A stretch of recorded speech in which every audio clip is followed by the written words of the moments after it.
মিশামিশি কাটাইলাম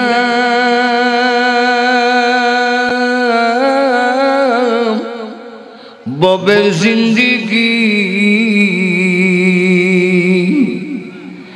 হায়াত থাকতে না করিলাম বন্দেগি। এই পৃথিবী থেকে বিদায় যখন হয়ে যাব, গোসল দিয়ে কাফন পরাবে, অন্ধকার কবরে শুয়াইয়া কপাট লাগাইয়া সব যখন বাড়ির দিকে চলে আসবে, আল্লাহ নবী বলেন, উম্মত রে,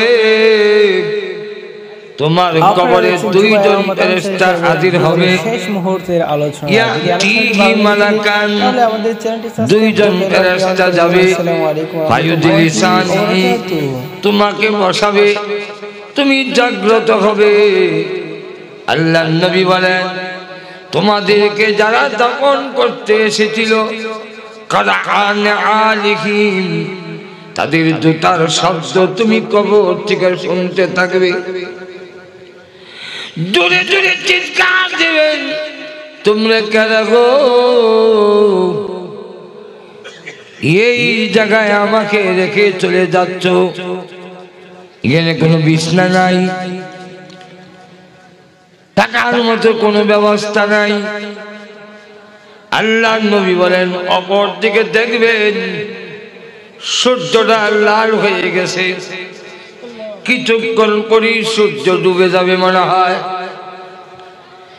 এই দৃশ্য দেখে জোরে জোরে চিৎকার দিয়ে বলবেন, তোমরা আমাকে এইভাবে রেখে কেনে চলে যাচ্ছ?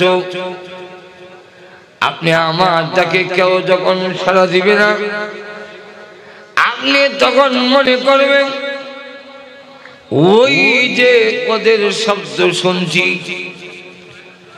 আমি যদি এদের জুতার শব্দ শুনি, ওরা আমার আওয়াজ শোনে না, এটা তো হতে পারে না, বরং তারা নিষ্ঠুর হয়ে গেল, ইয়া তো তাড়াতাড়ি তোমরা আমাকে ভুলে গেলে। না না, কোথায় আমার ঘর, কই আমার বউ, কই আমার সন্তান, কোথায় আমার গাড়ি? কিছুই নাই, খাট নাই, জাজির নাই, অন্য তো কোনো ব্যবস্থায় এই গানে নাই, তাহলে কেউ সারাও দেয় না।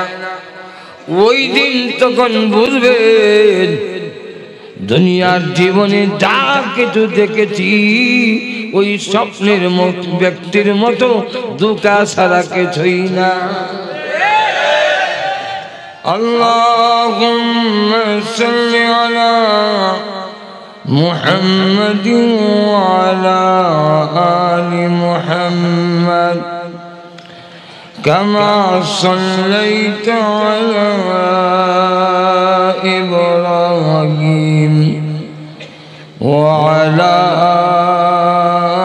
آل إبراهيم إنك حميد مجيد. اللهم بارك على محمد وعلى آل محمد كما باركت على إبراهيم وعلى آل إبراهيم إنك حميد مجيد.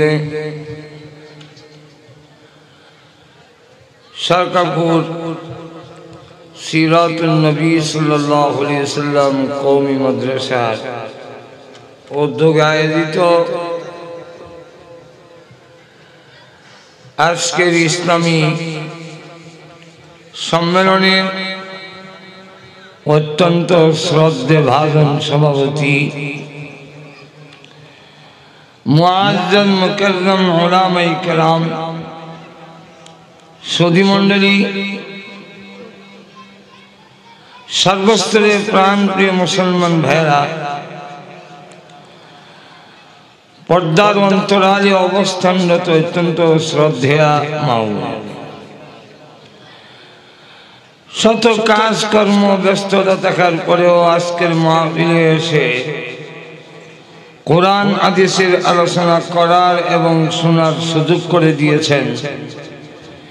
সেই মহান আল্লাহ পাকের আলিশান দরবারে অন্তরের অন্তঃকরণ থেকে শ্রদ্ধা জড়িত কণ্ঠে শুকর আদায় করছি আলহামদুলিল্লাহ। আল্লাহ পাক কোরআনে বলছেন, ওয়াইযা ক্বিলা লাকুম তাওয়াসসাহু ফিল মাজালিস ফাফসাহু ইয়াফসাহিল্লাহু লাকুম। তোমাদেরকে যদি বলা হয় কোন মাহফিলে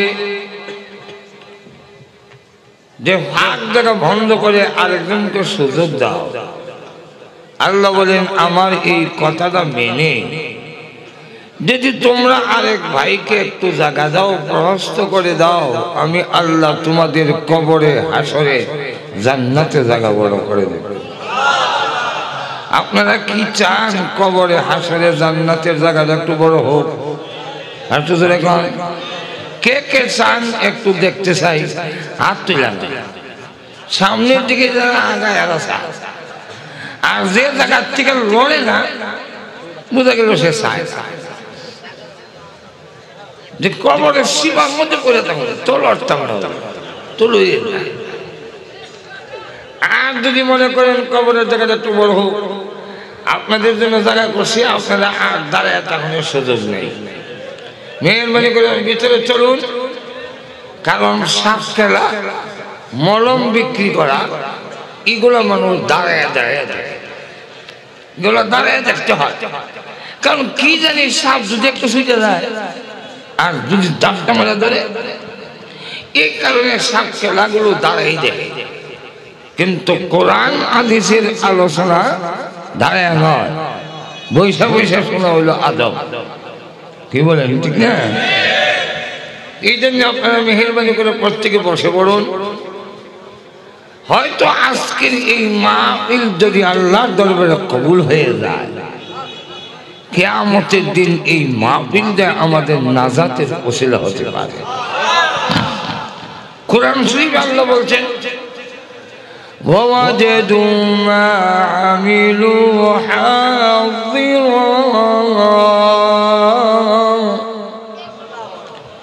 তোমাদের আমলগুলো আল্লাহর সামনে পেশ করা। আজকের এই মাহফিলটা আল্লাহর সামনে পেশ করা হবে। তাই আল্লাহ এই মাহফিলে অসংখ্য অগণিত ফেরেশতা আছে। মুসলিম শরীফের হাদিস, আল্লাহ ফেরেশতাদেরকে সাক্ষী রেখে বলেন, উশহিদুকুম আন্নী কাদ গাফারতু লাহুম। এই ফেরেশতারা তোমরা সাক্ষী থাকো, আজকের মাহফিলে যারা অংশগ্রহণ করেছে আমি আল্লাহ সবরে মাফ করে দিলাম। তো এই জন্যে আমার আলোচনা শুরু করার আগে আপনাদের সামনে এই প্রস্তাব রাখলাম। এবার আসুন আমি আপনাদের সামনে সূরাতুল মুমিনুনের একখানা আয়াত কারীমা তেলাওয়াত করেছি। বুখারী শরীফ হাদিস থেকে একখানা হাদিস আপনাদের সামনে পাঠ করলাম। আয়াতের মধ্যে আমাদের জীবনের দুইটা দিক তুলে ধরেছেন। প্রত্যেকটা মানুষের লাইফ, যাকে বাংলা বলা হয় জীবন,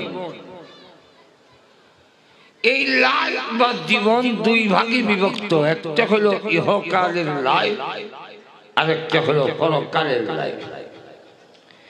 একটা হলো ইহকালের জীবন, আরেকটা হলো পরকালের জীবন। ইহকালের জীবনটা আল্লাহ পাক কেন আল্লাহ আমাদেরকে ইহকালে একটা জীবন দিয়ে পাঠাইলেন? আমি তো আসি নাই, আপনারা কি পৃথিবীতে আসছেন? একটু হা না জোরে কই, আপনারা কি আসছেন না পাঠাইছেন? পাঠাইছেন কথাটাই বোঝা যায় জবাবদিহিতা আছে। আমরা বাজানো যাই দুই রকম ভাবে, একটা হলো কেউ পাঠায় আর একটা এমনি যায় ঘোরাফেরা করতে। যখন এমনি যাই এটার কোনো জবাবদিহিতা নেই। আর যদি আপনাকে বাবা বড় ভাই বাজারও পাঠায় তাহলে অবশ্যই এই যাওয়ার পেছনের একটা জবাবদিহিতা। আর তো বলেন তাহলে এবার আপনারাই বলেন, আমরা কি পৃথিবীতে আসছি না পাঠাইছেন? পাঠাইছেন কে? আর তো বলেন, যদি আপনি গৌরীপুর বাজারে একজনের দেখা হয়, ভাই কেন আসছেন এখানে? আমাকে পাঠাইছেন। পাঠাইছেন কইলে আপনি পাল্টা প্রশ্ন করবেন, কেন পাঠাইছেন? আরো জোরে বলেন।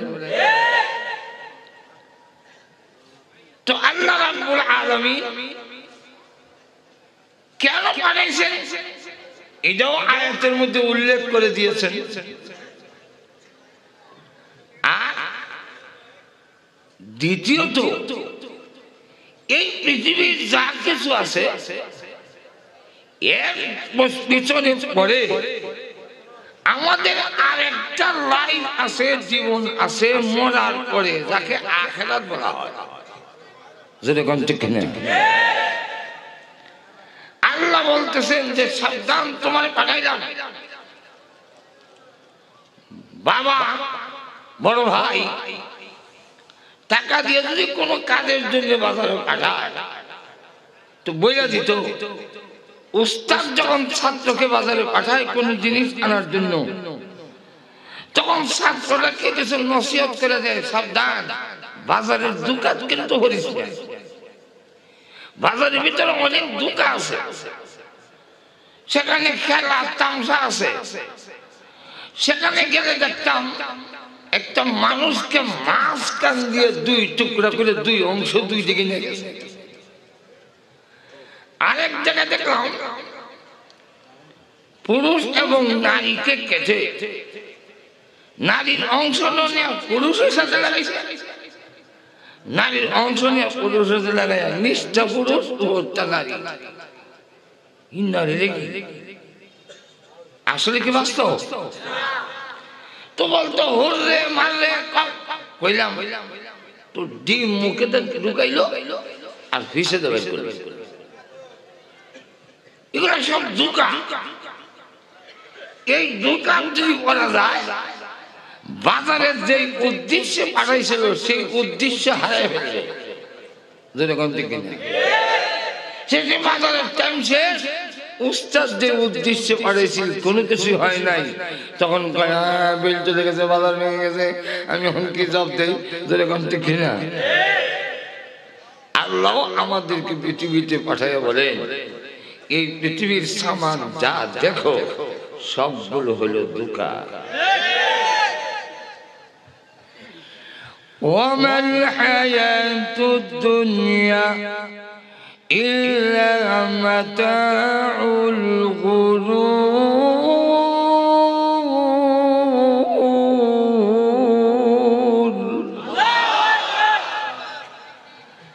আল্লাহ বলেন পৃথিবীর সবগুলো বানানোওয়ালা আমি আল্লাহ। আমি বানানোওয়ালা বলতেছি, যা বানাইছি সব দোকান। বাস্তবে যা পাওয়া যায় না, দেখতে দেখা যায়। ব্রাহ্মণবাড়িয়া সিলেট থেকে ব্রাহ্মণবাড়িয়া অতিক্রম করতে একটা মোড় আছে, ব্রাহ্মণবাড়িয়া বিশ্ব রোডের মোড়। ওইখানে একদিন নামলাম, নামা দেখি এক বড় বউলের মধ্যে মৌমাছির চাক, মৌমাছি উঠতেছে। আর এই লোকটা পিছন দিক দিয়ে আরো দুইজন টানতেছে, বলতেছে জানি তুই ভাঙ্গা বেচবি না, কিন্তু আমার ঘরে একজন রুগী, তোর সাত ভাঙ্গা মধু দিকে না হিসে টাঙ্গি, আমাকে এক পা মধু দেন। মৌসা কাছে মৌমাছি আছে, খাঁটি মধু বলে দুজন টানতেছে। আমি আগ গইলাম 1 কেজি মধু কিনবো, পিছন দিক থেকে দুইজন আমার ঠেলা ধরে, বুঝতে চাই না কই যান, মধু কিনতাম, ওই মধু না চিনি ছিঁড়ে। আমি কোন কি মৌমাছি উঠতেছে, মৌসা কাছে দুজন, তার কাছে আমরা কোন দোকান চিনি ছিঁড়া। মৌমাছি যা দেখছেন আসল মৌমাছি না, মৌসা যা দেখতেছেন এটা আসল না।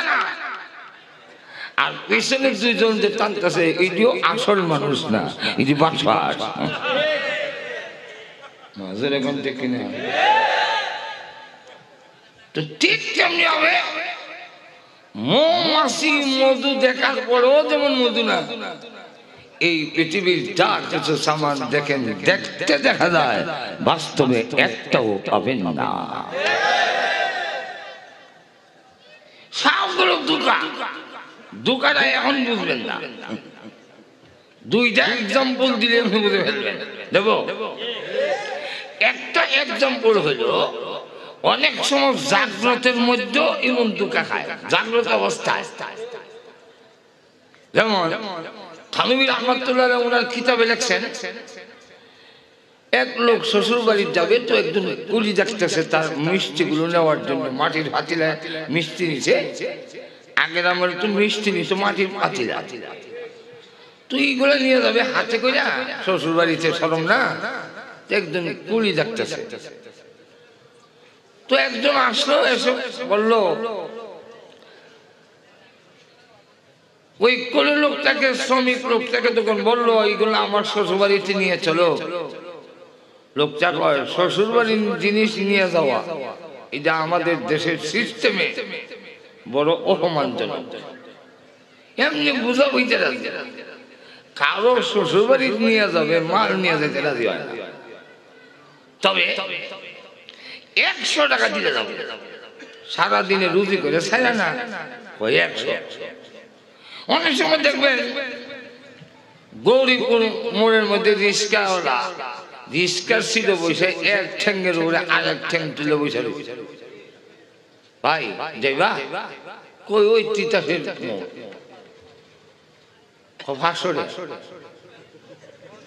20 টাকার ভাড়া, 500 টাকা চাইলে কেন? তখন বুঝতে যাওয়ার ইচ্ছা নেই। তুই 100 টাকা যখন চাইলো, তখন সারাদিনে 4 আনা রুজি করে 100 টাকা। তো জামাই তিনি ভাবলো শ্বশুর বাড়িতে যাইতে গেলে একটু রিক্সা ভাড়া, শ্রমিকের ভাড়া বেশি দিতে হয়, ইচ্ছা করে। এটা একটা ব্যক্তিদের ব্যাপার, কারণ এলাকার লোকেরা করবো অমুকের জামাই এত বকি দেখা যায় না। তুই 100 টাকা ঠিক করছে, মাটির পাতিলাগুলো মাথায় নিছে।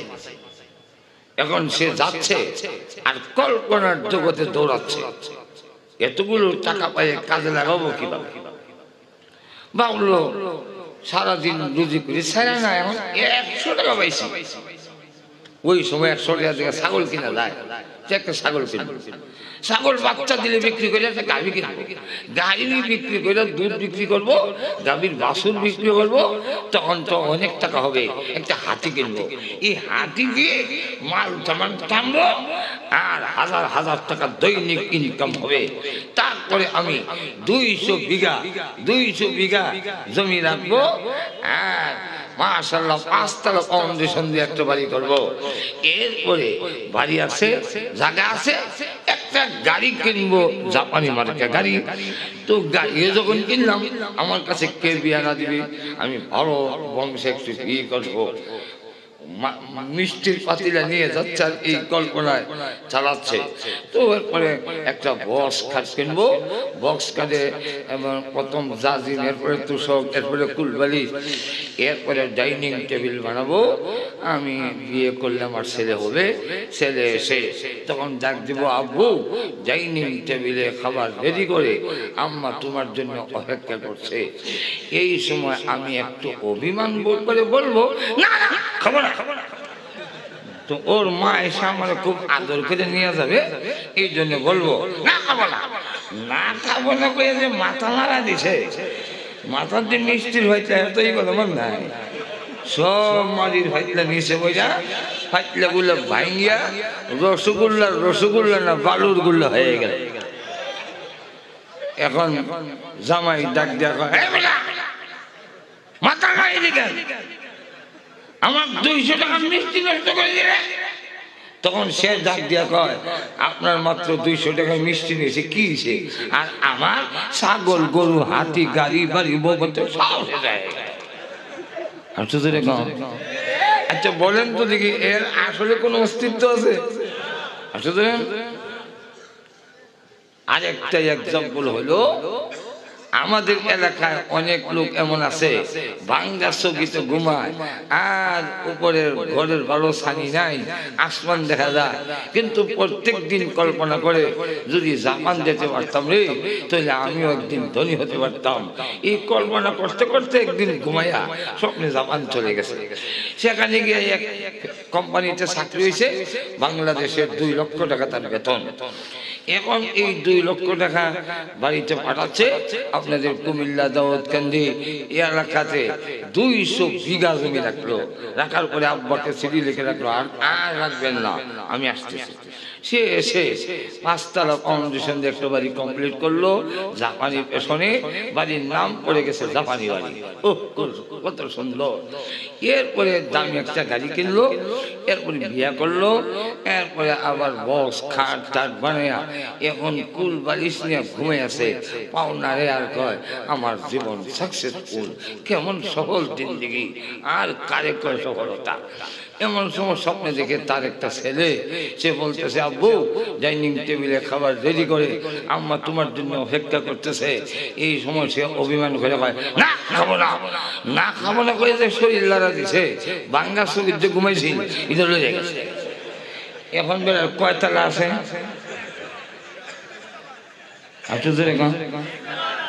ঠিক তেমনি ভাবে আপনি আমাকে এই পৃথিবী থেকে বিদায় যখন হয়ে যাব, গোসল দিয়ে কাফন পরাবে, অন্ধকার কবরে শুয়াইয়া কপাট লাগাইয়া সব যখন বাড়ির দিকে চলে আসবে, আল্লাহর নবী বলেন, উম্মত রে, তোমার কবরে 2 জন ফেরেশতা হাজির হবে। ইয়াতিহি মালাকান, 2 জন ফেরেশতা যাবে, ফায়ুদিলিসানি, তোমাকে বসাবে, তুমি জাগ্রত হবে। আল্লাহর নবী বলেন, তোমাদেরকে যারা দাফন করতে এসেছিল, কারান আলিহিম, তাদের জুতার শব্দ তুমি কবর থেকে শুনতে থাকবে। জোরে জোরে চিৎকার দেবেন, তোমরা কারা গো? এই জায়গায় আমাকে রেখে চলে যাচ্ছ, এখানে কোনো বিছনা নাই, থাকার মতো কোনো ব্যবস্থা নাই। আল্লাহর নবী বলেন, অপর দিকে দেখবেন সূর্যটা লাল হয়ে গেছে, কিছুক্ষণ পরই সূর্য ডুবে যাবে মনে হয়। এই দৃশ্য দেখে জোরে জোরে চিৎকার দিয়ে বলবেন, তোমরা আমাকে এইভাবে রেখে কেনে চলে যাচ্ছ? আপনি আমার ডাকে কেউ যখন সাড়া দিবে না, আপনি তখন মনে করবেন ওই যে ওদের শব্দ শুনছি, আমি যদি এদের জুতার শব্দ শুনি, ওরা আমার আওয়াজ শুনে না, এটা তো হতে পারে না, বরং তারা নিষ্ঠুর হয়ে গেল। এত তাড়াতাড়ি তোমরা আমাকে ভুলে গেলে। না না, কোথায় আমার ঘর, কই আমার বউ, কই আমার সন্তান, কোথায় আমার গাড়ি? কিছুই নাই, খাট নাই, জাজির নাই, অন্য তো কোনো ব্যবস্থায় এই গানে নাই, তাহলে কেউ সারাও দেয় না। ওই দিন তখন বুঝবেন দুনিয়ার জীবনে যা কিছু দেখেছি ওই স্বপ্নের ব্যক্তির মতো দুঃখা ছাড়া কিছুই না। স্বপ্নের ব্যক্তি যেইভাবে সব কিছু দেখলো, জাগ্রত হয়ে যায়, ধ্যানমগ্ন হইয়া মাথায় রসগোল্লার পাতিলাগুলো নিয়ে যাচ্ছে, আর অনেক কিছু সে দেখলো, কিন্তু মাথা যখন নাড়া দেওয়ার পরে তার ধ্যানমগ্নতা শেষ হয়ে গেল, সবান যখন ভেঙে গেল, ওই লোকটা যেমন দেখে কিচ্ছু নাই, ঠিক তেমনি ভাবে এই পৃথিবীর শিল্পপতি, এই পৃথিবীর পুঁজিপতি, এই পৃথিবীর রাজা বাদশাহ, এই পৃথিবীর ধন সম্পদ, অনেক কিছুর মালিক, কিন্তু কবরের জগতে যাওয়ার পরে স্বপ্নের ব্যক্তি আর কবরের ব্যক্তির মধ্যে কোনো পার্থক্য থাকবে না। তাহলে আল্লাহ পাক এক আয়াতে বলছেন, আপনাদের অসুবিধা হইতেছে? নম্বর 2, আল্লাহ আয়াত দিয়ে বলে, আল্লাহ বলেন দুনিয়ার জীবনটা ওয়ামাল হায়াতুদ দুনিয়া ইল্লা লাহু ওয়া লাইব ওয়া ইন্নাদ দারাল আখিরাতা লাহিয়াল হায়াওয়ান।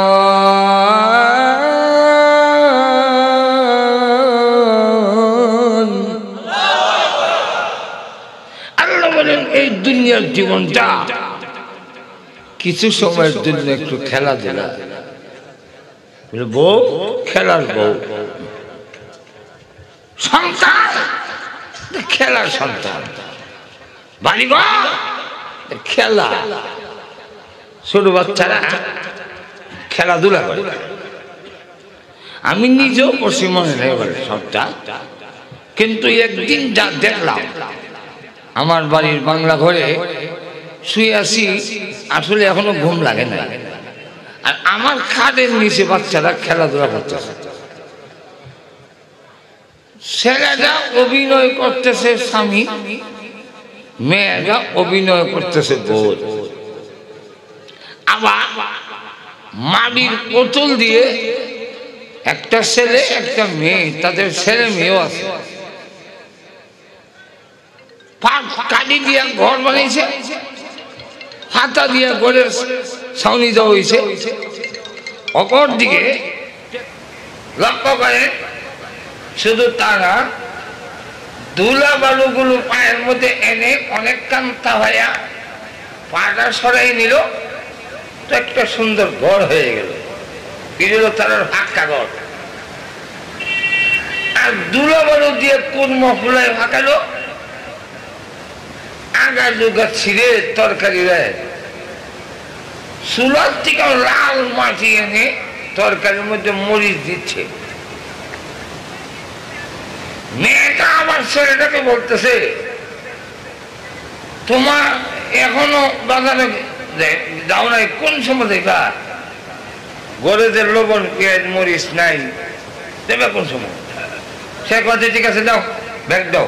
তো একটা কাগজ ওরাতে দিছে, ওই দিক দিয়ে ঘুরিয়া আরো অনেকগুলো পাতা সাতা জমা করিয়া আইনা দিয়া কয় বাজার করে আইছে। কয় মাথাটা গরম হয়ে গেছে, সরকার যে কি বুঝলো, জিনিসের দাম এত বাড়াইলো, কেমনে যে টাকা পয়সা আইব। বড় ছেলেটারে বিদেশ পাঠাইছিলাম সৌদি আরব, 1 বছর হয়ে গেল, একটা টাকাও এই পর্যন্ত হারাইল না, সংসার কেমনে চলবে? কি সুন্দর সংসার। মেয়েটা কয় হাত মুখ ধুইয়া খেয়ে নাও। এখন আমি মাঝে মাঝে চোখ খুলে দেখি কি করে, আবার বুঝলে তো ওরা দৌড়ে চলে যাবে, বুঝতে দেয় না। মাঝে মাঝে চোখ খুলে দেখি, তখন কই দেখি হাত পাও কই দেয়, পুকুরে যায় না টিউবওয়েলে যায়, দেখি না বাহিরে গিয়ে এমনি হাত ধরে মুখ ধুই। এটা কি সত্যি তো হয়েছে? আচ্ছা, এরপরে আসার পরে বসলো, তো একটা পাতার মধ্যে কিছু দুলাবালু আর ওই আগা ডোগার তরকারি এনে দিয়েছে। হে মুখের কাছে নিয়ে ভাই যে মজা নিছে। আচ্ছা